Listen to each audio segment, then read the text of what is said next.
seat for participation in the discussion. Shri Mokaria Rambhai. Ji sir, मेरे को disturb कर रहे हो। माननीय राधा मोहन जी। जी, डोंट डिस्टर्ब प्लीज। प्लीज। मैं बाद में दूंगा आपको। सर, मैं Indian ports bill 2025, a landmark reform that will redefine the legislative diversity of India's maritime landscape.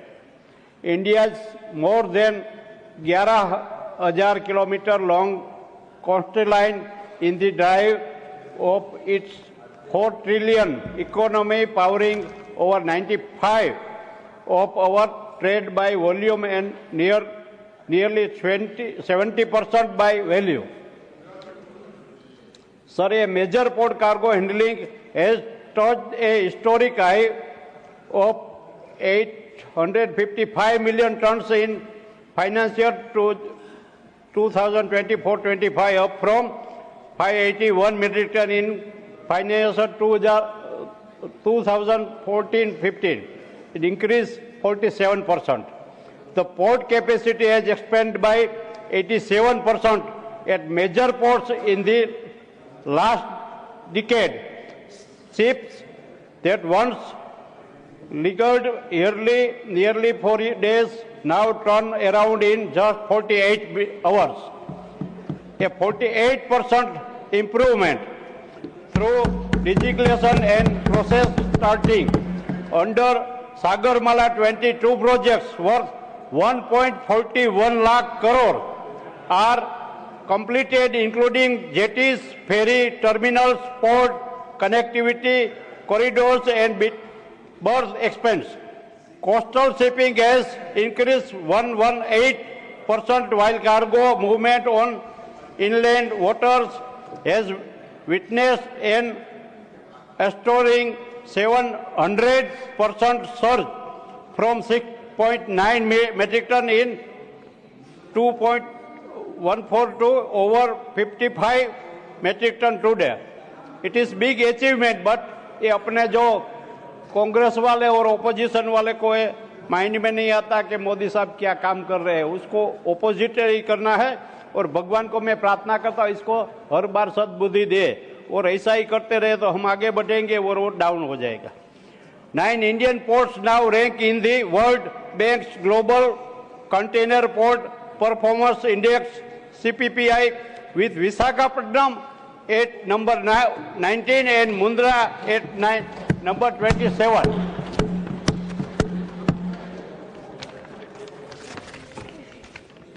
From just 21 million tons in 1950, India's major ports now handle a record 855 million tons, a 28-fold leap that has redrawn the nation's maritime map.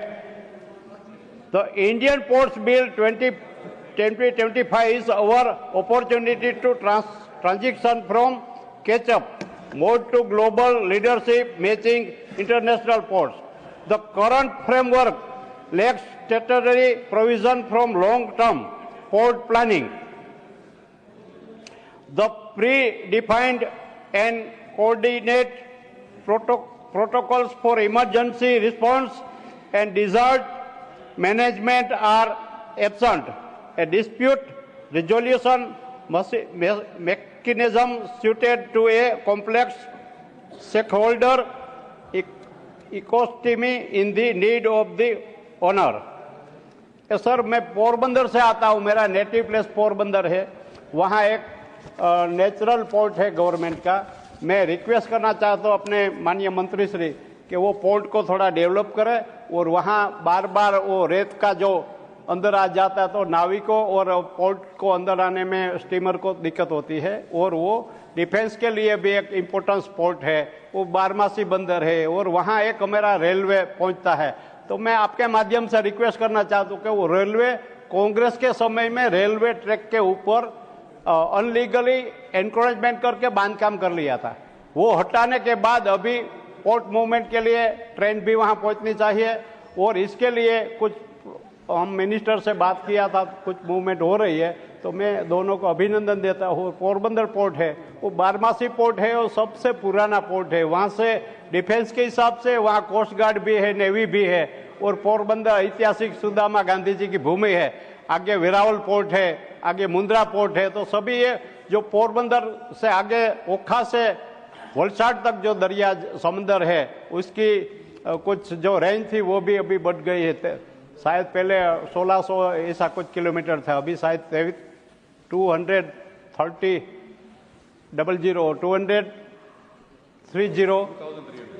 2300 से बढ़ गई है। तो वहाँ भी opportunity भी काफ़ी है। तो हमारा गुजरात का एक कोस्टल हाईवे है, उसमें मैं मिनिस्टर से रिक्वेस्ट करूंगा, ये बिल का मैं समर्थन करता हूं, लेकिन मैं एक डिमांड भी रखता हूं कि इसके लिए भी कुछ करे, क्योंकि गुजरात काफ़ी डेवलप हो रहा है और इंडस्ट्री कम है सी शोर पर। तो अगर इसमें भी कुछ आ जाएगा क्रूज ब्रूज तो वो भी जरूरी है। मैं डिमांड करता हूं। थैंक यू, मेरे को बोलने का मौका मिला। आभार। Thank you. Shri Gola. आभार। Thank you. Shri Gola Babu Rao ji. Sir, at the outset, I congratulate the Honorable Prime Minister and Honorable Minister for Ports and Shipping to introduce Please. very important bill. As you all know, that our Indian coastline is around 10,000 kilometers, but our AP alone got around 7,000 kilometers. Really, sir? In fact, I have so many issues, but because you have given me only 3 minutes, but I request you to give another 2 minutes extra. I really, as far Time as is allotted as per allotment. You continue. You continue. as far as the major ports are concerned, the government of India is looking after, and among the all other major ports, our Visakhapatnam port is really doing excellently well, and their rank is always third and fourth in the entire India. But coming to the minor ports, even around 10 ports are there in our AP alone. The only problem is with only minor ports. They lack that infrastructure, they lack financial help, they lack all the facilities. For example, I tell you, sir, when our Honorable former Chief Minister was in office, he started four ports: Ramayapatnam, Machilipatnam, Kakinada and Morapeta. Worth of one port is worth of 5,000 crores, another worth of 3,500 crores, like that. And he has also started 10 fishing harbors and 6 fish land centers. It is really very helpful for not only the fishing trade and the internal trade and external trade, but it is also giving an employment to these fishermen community and other people who are residing in the coastal line. And coming to these important issues, sir, one by one. The second point, the lack of Let's proper keep planning. the decibels low, please, in the house. Let's keep the decibels low. Thank you. No, sir, the lack of the proper planning for the development of a port, you know, you have master plan for development of port ecosystem and identification of base cargo, proximity to the specific manufacturing and consumption hubs and augmentation of port capacity. More than 60 ports out of total about 270 non-major ports are handling only 15 to 20% of total cargo handled by the non-major ports. I am not giving other examples due to shortage of time. I want that the government of India should also help the coastal states for giving them proper planning, which will go in a long way for helping them and part of Viksit Bharat. That Viksit Bharat, yes, everybody also visualizes. They want to achieve the Viksit Bharat. These ports will play a major role in the achievement of the Viksit Bharat in coming years. Thank you very much. Thank you. Srimati Sulota Devji. Thank you very much. Thank you. Shrimati सुलोता Dev ji. Thank you so much, Honorable Vice Chairman sir. The Port Bill 2024 में बोलने के मौका देने के लिए मैं आभारी हूँ। उड़ीसा के बात जब आती है, मैरीटाइम का बात आने से उड़ीसा का इतिहास हमारे सामने आता है। उड़ीसा का मैरीटाइम जब देखें तो इतिहास में भी लिपिबद्ध होकर रहा है। कैसे हमारे वहाँ के जो साधव, हमारे उड़िया में ये साधव कैसे वो जाके जाभा, सुमात्रा, बाली वहाँ पर कैसे बिजनेस करते थे, इसे देख के ही पता चलता है हमारा मैरीटाइम कितना डेवलप था, हमारा हमारा पोर्ट वहाँ तब भी कितना डेवलप था। आज भी अगर हम पोर्ट बिल के ऊपर डिस्कशन कर रहे हैं तो ये मद्देनजर रखते हुए उड़ीसा को ज़्यादा से ज़्यादा गुरुत्व दिया जाए। उड़ीसा का कोस्टल लाइन 480 किलोमीटर है, ये सबको मालूम है, मगर उड़ीसा का कोस्टल लाइन डेवलप करने के लिए बार बार उड़ीसा गवर्नमेंट में हमारे जो पूर्व मुख्यमंत्री नवीन पटनायक जी के तरफ से बहुत बार लिखित रूप में आया है। हम लोगों ने बहुत बार प्रोटेस्ट भी किया है कि हमको ये उड़ीसा 480 किलोमीटर का कोस्ट लाइन के चलते हमको कैसे करके सागरमाला प्रोजेक्ट दिया जाए और इसका डेवलपमेंट किया जाए।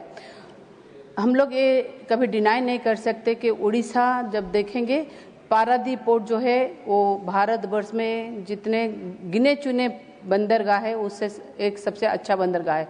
और फिर गोपालपुर हो गया, धामरा हो गया, ऐसे जो प्राइवेट पोर्ट्स है जो जिसको डेवलप किया जाए, मगर जितना डेवलप होना चाहिए आज वो इतना डेवलप नहीं है।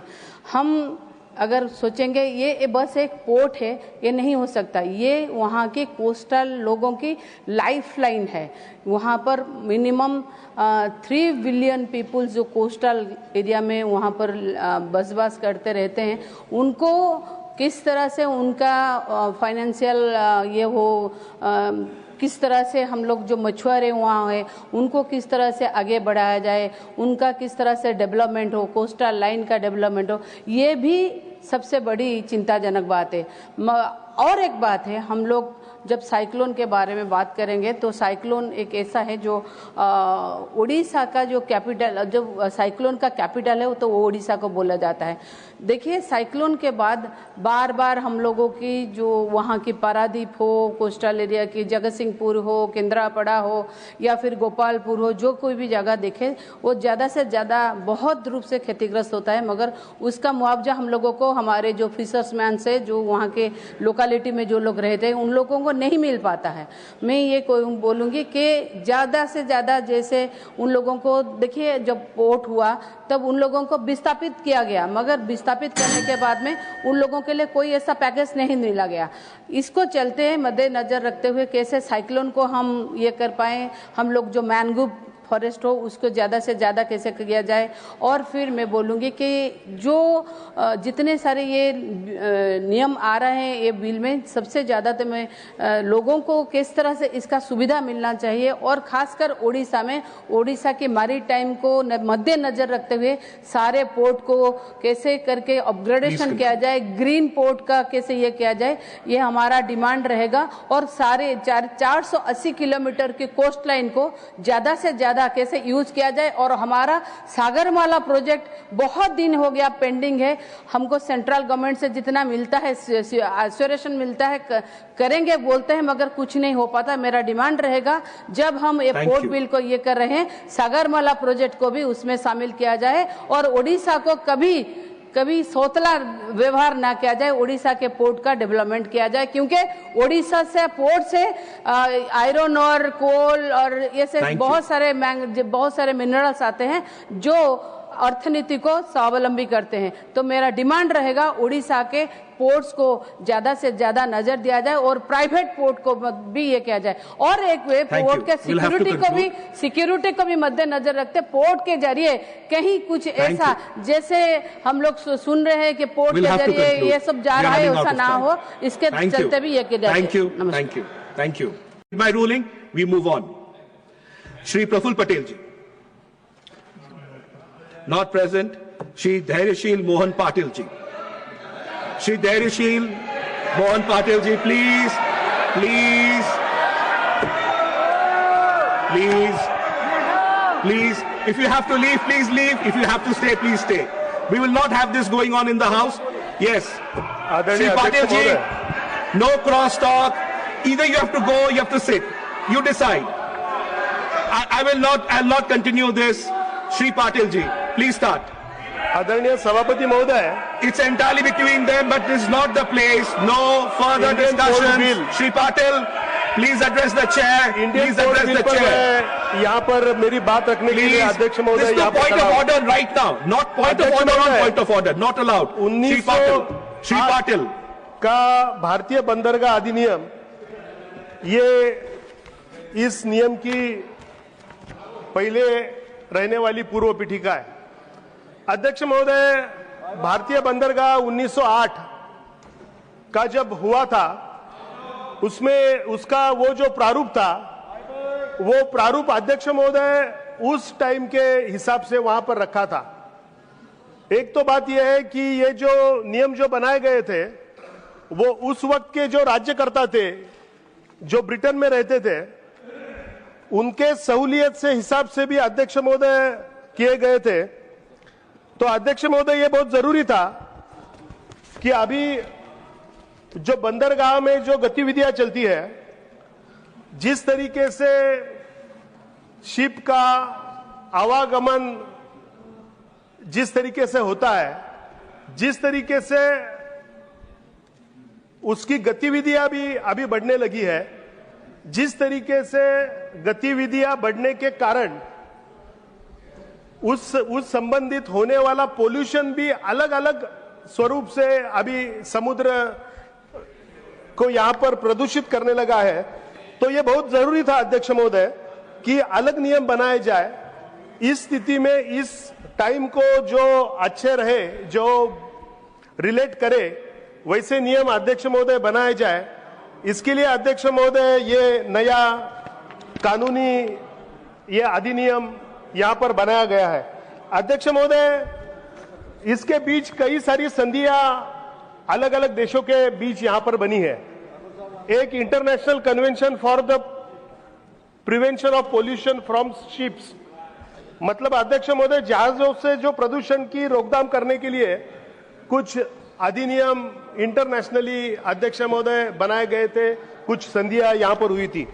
अध्यक्ष महोदय, कुछ बात ऐसी थी कि यहां पर एक निरामय पानी, निरामय मतलब उसे बलास्ट वाटर कहते हैं। जब शिप यहां से किसी दूसरी जगह पे जाती है तो कुछ सामान लेके जाती है, फिर जब उसको वापस आना है तब उसमें जितना सामान उसमें से निकाला गया है वो बैलेंस करने के लिए वहां का भी पानी उसमें भरना पड़ता है और उसे बैलेंस करके फिर वापस लाना पड़ता है।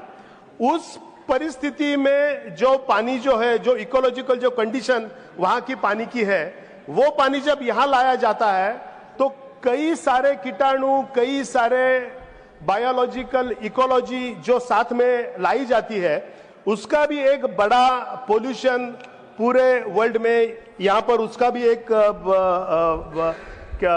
मतलब एक प्रादुर्भाव हो सकता है। इसके लिए अध्यक्ष महोदय, ये सब गेले कई सालों में जो भी इंटरनेशनल कन्वेंशन जो हुए हैं, उसका भी कुछ न कुछ तो इस अधिनियम में समावेशन करना अध्यक्ष महोदय जरूरी था। उसके कारण एक सारा प्रबंध करना, प्रतिबंध करना, रेगुलेशन करना, प्रोहिबिशन करना, इसके लिए एक अलग नियम की जरूरत थी। और अध्यक्ष महोदय, ये नियम आज कई सालों के बाद यहाँ पर अपने गवर्नमेंट ने, इस सभागृह ने यहाँ पर लाया है। मैं इसका बहुत ही आनंद से इसका स्वागत करता हूँ। इस बिल को मैं सपोर्ट करता हूँ। और अध्यक्ष महोदय, क्योंकि मैं कोंकण रीजन से आता हूँ, तो ये सब जो बंदरगाह है, इनसे मेरा जो जिनको मैं रिप्रेजेंट करता हूँ, इनका बहुत ही संबंध उनसे आता है। तो मैं ये भी यहाँ पर एक मैं अनुरोध करूंगा कि जो भी छोटे छोटे मछुआरे हैं, जो छोटे छोटे बंदरगाह के मालिक है, छोटे बंदरगाह के मालिक, उनके लिए भी इस बिल में कुछ अच्छी सुविधा हो, इस तरीके की मांग मैं यहाँ पर करता हूँ। उनका लाइसेंसिंग रहे या परिचालन रहे, निजी पोर्ट बनाने का कुछ उनके लिए कोई फाइनेंशियल सपोर्ट रहे, इसका भी विचार इसमें होना चाहिए। यही मैं अनुरोध यहां पर करता हूं और इस बिल को मैं सपोर्ट करता हूं। नमस्कार। Thank you. On which point of order? On which part? On the part of, we've already moved from that.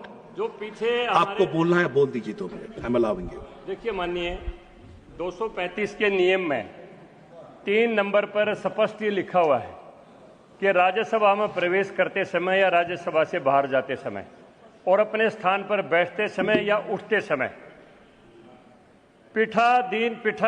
सभापति के प्रति नमन करेगा। ये सदन सराय नहीं है। बाहर बैठ के लोग सदन की कार्रवाई देख रहे हैं। जैसे ही कोई आदमी बोलते हैं, कोई माननीय सांसद बोलता है और उनको कोई बात अच्छी नहीं लगती तो एकदम सदन में आते हैं और फिर ना किसी की चेयर की तरफ नमन करना, ना अपनी सीट पर बैठना और फिर हो हल्ला करके वापस निकल जाते हैं। तो ये सराय नहीं है सदन। इन लोगों के खिलाफ कार्रवाई करनी चाहिए। नियम ये आपके बनाए नियम है, सारे सदन के बनाए हुए कार्रवाई होना। Just honorable members, please have a seat. Have a seat. We're all aware about how it is, and we are all mindful of it, and we have to be extra cautious and extra careful going forward for each member of parliament, including those who are coming in and going out with the appropriate protocol. I agree with you. We should maintain protocol in the House, and the dignity of the House should be maintained. I agree with you. Thank you. We'll go to the next speaker.